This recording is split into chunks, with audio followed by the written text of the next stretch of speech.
Hello, I'm Carolyn Monahan, the Director of Marketing and Communications for the West Coast Chamber. In today's member question of the day, I'm joined by special guest Ryan Kilpatrick, Executive Director of Housing Next, to give us an update on the work that's being done to help with housing needs in our community. Ryan's been working on this for several years now, and we're really excited to have him here today so we can learn more about the progress that's been made and what the next steps are for Housing Next. So I'm pleased to welcome Ryan Kilpatrick. Hello. Hi, thanks for having me. We're halfway through, Housing Next is halfway through this 5-year pilot phase. So what do you think has been the most successful endeavors during this first pilot? Yeah, well, thanks for having me. Thanks for the question. I appreciate this time. When Housing Next was created, we were created with the goal of ensuring that more housing at all price points could be built. So whether it was low income, moderate income, middle income for sale, or sort of the high end luxury product, we knew that we needed more of all of it. We didn't know exactly at the time that we started how much we needed at each of those price points or product types. So our first big success was really in getting very clear data. We conducted a housing needs assessment that lasted most of 2018. And we came out of that with a really clear sense of how much housing we needed across the county, as well as what we needed in the Holland Zeeland market versus the Grand Haven Spring Lake market.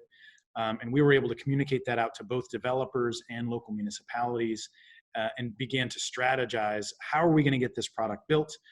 Who do we need to build it for? What are the barriers and obstacles in the way? And that really gave us a path forward to think about what can we do to allow for that housing to get built. And then the next phase of that work was really about partnering with local municipalities who now understood what the need was across the community. And we needed housing for our manufacturing employers. We needed it for our school districts. We needed it for our high-end tech and engineering firms. And they started to see the benefit of adding that housing. And so as a result, we've gotten more than a half dozen communities across the county to update their zoning codes to allow for a greater flexibility of housing type, greater variety of price points in their community. And we've started to build more housing product.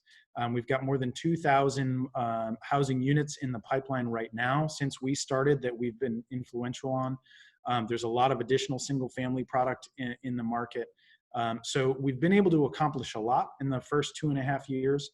And I'm excited for the next 2.5 years to keep that work going. So let's look forward now. What does Housing Next want to accomplish in the next 2.5 years?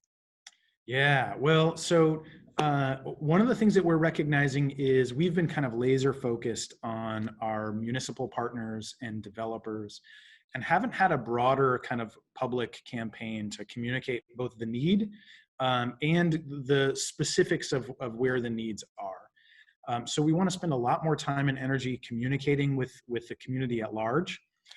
So that our business owners are armed with more tools, local residents have more understanding of the need, and we can have a broader community dialogue about how much housing is needed and how we get it built and what the barriers are. And simultaneously, we've spent a lot of time focused on multifamily housing over the last couple of years because that was our biggest gap. We had built very little multifamily housing over the last 20 years and we needed more of it. But we've got a pretty healthy pipeline of that product in place now that is moving towards construction or under construction today. And now we're seeing a growing divide among for sale single family product.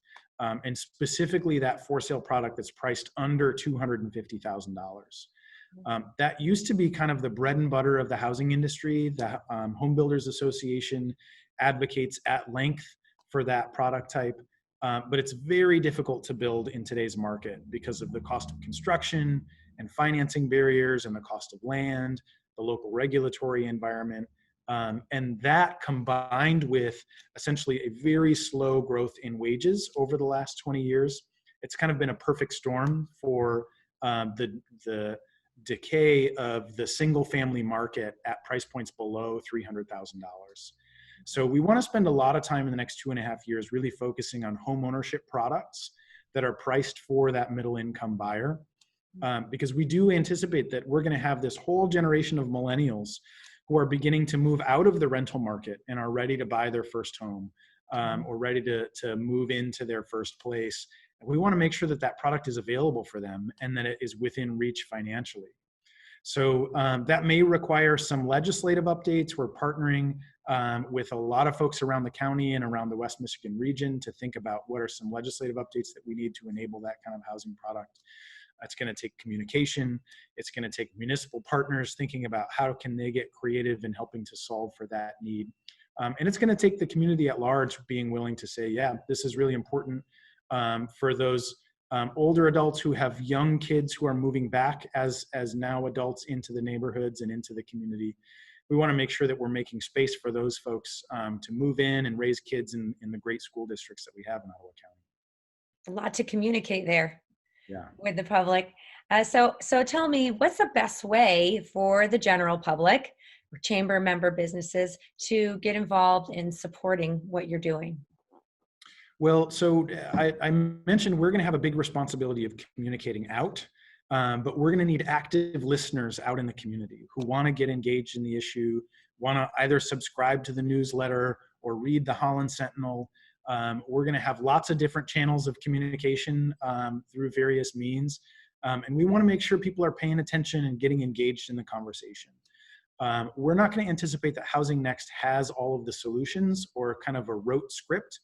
But what we want to do is share the data for how much we're growing as a community, as well as how much more need there is for housing at all price points, luxury down to affordable, and really engage with the community about how do we allow for more housing product types, where do they belong, what kinds of buildings do we want to see in our communities, and really dig into some of the numbers, because it's easy for us to talk about, well, everything should look the way that it looked when I grew up prior to 1980, right? But that's not always the product type that makes sense in today's financial market. And so we need to get creative together to think about what are the real opportunities that get more people into home ownership and get more stable neighborhoods for the community.